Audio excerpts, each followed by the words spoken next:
માટે નફરત કરે છે। તો આ તરફ સમાચાર દરમિયાન બીજો એક મહત્વના સમાચાર તમને જણાવી દઈએ આણંદથી। આણંદમાં કોંગ્રેસનો મોટો ઝટકો। આણંદમાં કોંગ્રેસનો મોટો ઝટકો। નગીન સોલંકી ભાજપમાં જોડાયા। તો આણંદમાં કોંગ્રેસને મોટો ઝટકો લાગ્યો છે। નગીન સોલંકી ભાજપમાં જોડાયા હોવાના અહેવાલ સામે આવી રહ્યા છે। 200 થી વધુ કાર્યકર્તાઓનો કોંગ્રેસને અલવિદા। તો આ તરફ આણંદથી કોંગ્રેસને લઈને એક મહત્વના મોટા સમાચાર સામે આવ્યા છે, જ્યાં આણંદ કોંગ્રેસને મોટો ઝટકો લાગ્યો છે। નગીન સોલંકી ભાજપમાં જોડાયા છે। 200 થી વધુ કાર્યકર્તાઓને કોંગ્રેસને અલવિદા કીધા છે। ચૂંટણી પહેલા કોંગ્રેસમાં ખળબળાટ જોવા મળી રહ્યો છે। આણંદમાં કોંગ્રેસને મોટો ઝટકો લાગ્યો છે। ચૂંટણી પહેલા કોંગ્રેસમાં ખળબળાટ મચી ગયો છે કે જ્યાં 200 થી વધુ કાર્યકર્તાઓનો કોંગ્રેસને અલવિદા કહેવામાં આવ્યું છે। નગીન સોલંકી ભાજપમાં જોડાયા હોવાના અહેવાલ સામે આવી રહ્યા છે।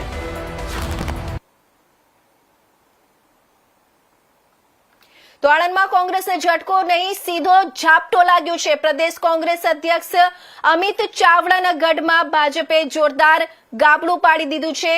આંકલાવમાં કોંગ્રેસનો કિલ્લો ધ્રુજી ઉઠ્યો છે। 25 વર્ષથી કોંગ્રેસ સાથે રહેલા નગીનભાઈ સોલંકીએ 200 થી વધુ કાર્યકર્તાઓ સાથે કોંગ્રેસને રામ રામ કરી ભાજપનો કેસરીયો ખેસ ધારણ કર્યો છે। કોંગ્રેસના 25 વર્ષ જૂના કાર્યકર અને આંકલાવ એપીએમસીના ડિરેક્ટર નગીન સોલંકીએ કોંગ્રેસ સાથે છેડો ફાડતા કોંગ્રેસમાં હાહાકાર મચી ગયો છે। સ્થાનિક સ્વરાજની ચૂંટણી પહેલા જ આ મોટું રાજકીય તોફાન કોંગ્રેસની જમીન ખસી રહી હોવાના સ્પષ્ટ સંકેત છે।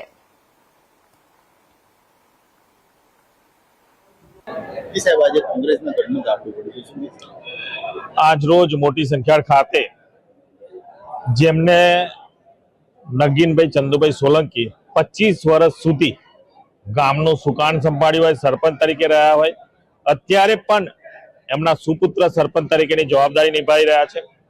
આંકલાવ તાલુકાના એપીએમસીના 15 વર્ષ સુધી જે ડિરેક્ટર રહ્યા હોય, આંકલાવ તાલુકા પંચાયતના જે પ્રમુખ રહી ચૂક્યા હોય કોંગ્રેસમાંથી, અને જ્યારે ભારતીય જનતા પાર્ટીની વિચારધારા સાથે આજે જ્યારે જોડાઈ રહ્યા છે, મોટી સંખ્યામાં આજે મોટી મેદનીમાં એમના સૌ કાર્યકર્તાઓ જોડાઈ રહ્યા છે, ત્યારે ભારતીય જનતા પાર્ટીમાં અમે એમનું હાર્દિક સ્વાગત કરીએ છીએ। અને એટલો વિશ્વાસ પણ અપાઈશું કે જે રીતે આદરણીય પ્રધાનમંત્રી નરેન્દ્રભાઈ મોદી સાહેબની વિચારધારા સાથે જોડાઈ રહ્યા છે, એમને ક્યાંય અન્યાય નહીં થવા દઈએ।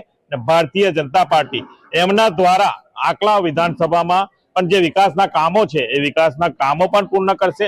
ખરેખર જોઈએ તો આપ સૌ જાણો છો કે નગીનભાઈનું કોંગ્રેસમાં કેટલું મોટું પદ હતું, એ પદ છોડીને જ્યારે ભારતીય જનતા પાર્ટીમાં આવતા હોય ત્યારે ભારતીય જનતા પાર્ટીના જે જમીનના કાર્યકર્તાઓ છે એમને પણ હું અભિનંદન આપીશ કે એમને પણ નગીનભાઈને સ્વીકારી અને એમને પણ આવકાર આપ્યો છે। ખરેખર જોઈએ તો જે ભારતીય જનતા પાર્ટીના મોટી સંખ્યા અને આજુબાજુના જે કાર્યકર્તાઓ છે એમને સ્વીકાર્યા છે, એટલે એમની પ્રતિનિધિત્વ અને એમનું જે વર્ચસ્વ છે એ કેટલું સુંદર હશે, કેટલું સારું હશે। અને સમાજમાં એક જે એમનું નામ હતું એ નામથી જ્યારે જોડાઈ રહ્યા છે ત્યારે નગીનભાઈને અમે ખરેખર જે ભારતીય જનતા પાર્ટીમાં આવી રહ્યા છે એમનો અમે સ્વીકાર કરી છે। ગઈકાલે એમને જિલ્લા પ્રમુખ આદરણીય સંજયભાઈ પટેલ સાથે પણ એમને મીટિંગ કરેલી હતી। આદરણીય રમણભાઈ સોલંકી પણ અત્યારે આવી રહ્યા છે, આ સભામાં આવી રહ્યા છે, અને એમને આ સભામાં અમે ખેસ પહેરાવી અને એમને ભારતીય જનતા પાર્ટીમાં જોઈન કરીશું। એમને ક્યાંય જગ્યાએ અન્યાય નહીં થાય। અને આંકલાવ તાલુકામાં જે કોંગ્રેસનો ગઢ છે એ કોંગ્રેસના ગઢમાં હજુ પણ જે વિકાસના કામો છે એ અમે ભારતીય જનતા પાર્ટીના સૌ કાર્યકર્તાઓ સાથે રહી સંગઠન ગુલાબસિંહ પરમાર, ગુલાબસિંહ પઢિયાર અને બધા જ સાથે રહી। અત્યારે ઘણા બધા કાર્યકર્તાઓ છે, બધાના નામ બોલું તો એટલા ઓછા છે, પણ ભારતીય જનતા પાર્ટીના સૌ કાર્યકર્તાઓ સાથે એમને પણ સાથે રાખી અને ભારતીય જનતા પાર્ટી આંકલાવ વિધાનસભામાં જે વિકાસના કામો છે અને જે જરૂર છે બધા જ કામો અમે પૂર્ણ કરીશું।